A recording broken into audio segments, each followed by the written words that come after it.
আমাকে মিজানুর রহমান আজহারের বুকটা দেন, নতুন যেটা আছে না?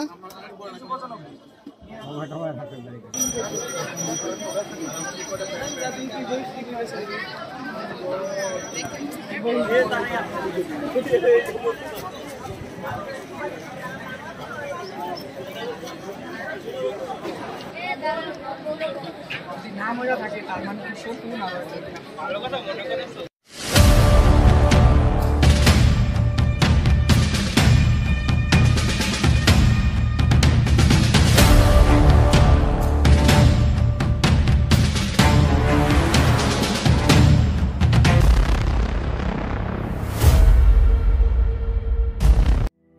আসসালামু আলাইকুম ভিউয়ার্স, দেশ ও বিদেশে যে যেখান থেকে আজকের এই ভিডিওতে দেখছেন সবাইকে অমর 21 গ্রন্থমেলা বইমেলা থেকে আপনাদেরকে স্বাগতম জানাচ্ছি। আমি আবু হানিফ সুমন। আজকে আমি আপনাদেরকে নিয়ে এসেছি বইমেলায়। যারা সারা বাংলাদেশ থেকে বইমেলায় আসতে পারেননি তাদের জন্য আজকের এই আয়োজন। এটি হচ্ছে অমর 21 গ্রন্থমেলার প্রধান ফটক। আপনাদের এই প্রধান ফটক দিয়েই প্রবেশ করতে হবে। 1952 খ্রিস্টাব্দের 21 তারিখ বাংলা ভাষার জন্য আত্মোৎসর্গের যে বীরত্বপূর্ণ ঘটনা ঘটে সেই স্মৃতিকে অম্লান রাখতে এই মাসে আয়োজিত হয় অমর 21 গ্রন্থমেলা।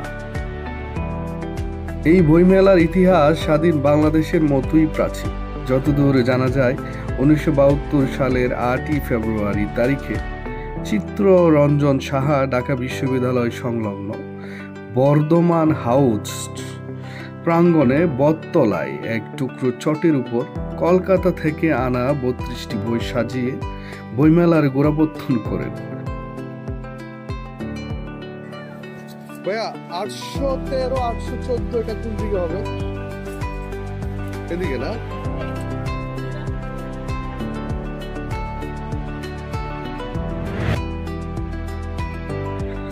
আমি এখন আপনাদেরকে নিয়ে চলে এসেছি সত্যায়ন প্রকাশনীতে।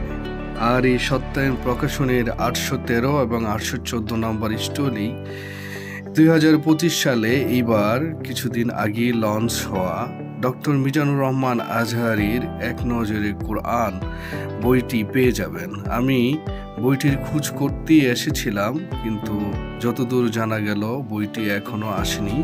ফেব্রুয়ারির 25 তারিখের মধ্যে বইটি এই সত্যায়ন প্রকাশনীর এই স্টল থেকে নেওয়া যাবে এবং যারা আগে থেকে বইটি অর্ডার করবেন অনলাইনে তাদের জন্য প্রায়োরিটি সবার আগে।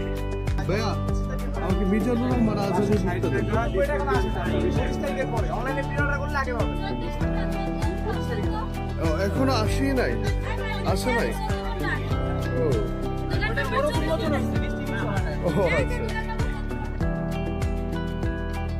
চলেন ভিউয়ার্স, আমরা বইমেলাটি সম্পূর্ণ ঘুরে ঘুরে আজকে দেখব এবং যারা বাংলাদেশের দূর দূরান্ত থেকে এই অমর 21 বইমেলা 2025-এ আসতে পারেননি তারা আমার সাথে থেকে বইমেলাটি উপভোগ করুন। বাংলা একাডেমি, এখানে বাংলা একাডেমির প্রকাশনায় যত বুকস আছে সব পেয়ে যাবেন। পাশাপাশি আমরা বইমেলা ঘুরতে ঘুরতে বইমেলার ইতিহাস সম্পর্কে জেনে নেই। আমি আপনাদেরকে বলেছিলাম 1972 সালের 8 ফেব্রুয়ারি তারিখে চিত্তরঞ্জন সাহা ঢাকা বিশ্ববিদ্যালয় সংলগ্ন বর্ধমান হাউস প্রাঙ্গণে বর্তমান বটতলায় এক টুকরো চটের উপর কলকাতা থেকে আনা 32টি বই সাজিয়ে বইমেলার গোড়াপত্তন করেন। আর এই 32টি বই ছিল চিত্তরঞ্জন সাহা প্রতিষ্ঠিত স্বাধীন বাংলা সাহিত্য পরিষদ বর্তমান মুক্তধারা প্রকাশনী থেকে প্রকাশিত বাংলাদেশি শরণার্থী লেখকদের লেখা বই। এই বইগুলো স্বাধীন বাংলাদেশের প্রকাশনা শিল্পের প্রথম অবদান। 1972 থেকে 1976 খ্রিস্টাব্দ পর্যন্ত তিনি একাই বইমেলা চালিয়ে যান, কিন্তু 1976 খ্রিস্টাব্দে অন্যান্যরা অনুপ্রাণিত হন। 1978 খ্রিস্টাব্দে বাংলা একাডেমির তৎকালীন মহাপরিচালক আশরাফ সিদ্দিকী বাংলা একাডেমিকে মেলার সাথে সরাসরি সম্পৃক্ত করেন। 1979 খ্রিস্টাব্দে মেলার সাথে যুক্ত হয় বাংলাদেশ পুস্তক বিক্রেতা ও প্রকাশনা সমিতি। এই সংস্থাটিও প্রতিষ্ঠা করেছিলেন চিত্তরঞ্জন শাহ। 1983 সালে কাজী মঞ্জুরে মৌলা বাংলা একাডেমির মহাপরিচালক হিসেবে বাংলা একাডেমিতে প্রথম অমর একুশে বইমেলার আয়োজন সম্পন্ন করেন। কিন্তু পরবর্তীতে এরশাদ সরকারের বিরুদ্ধে শিক্ষা ভবনের সামনে ছাত্রদের বিক্ষোভ মিছিলে ট্রাক তুলে দিলে 2 ছাত্র নিহত হয়। এই মর্মান্তিক ঘটনার পর সেই বছর আর বইমেলা করা সম্ভব হয়। 1984 সালে সাড়ম্বরে বর্তমানের অমর একুশে বইমেলার সূচনা হয়।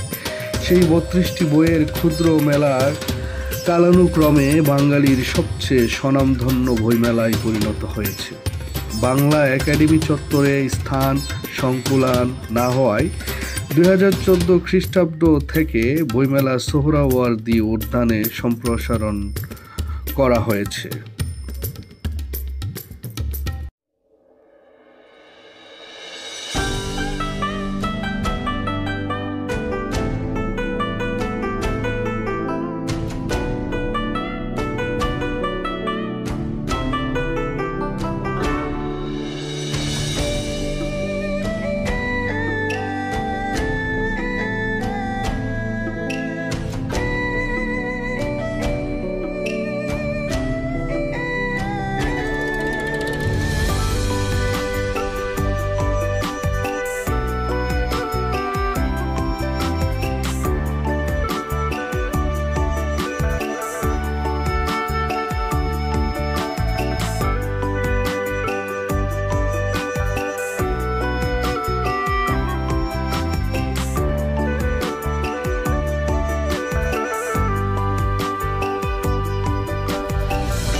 Can understand each other. She has always been and always will be.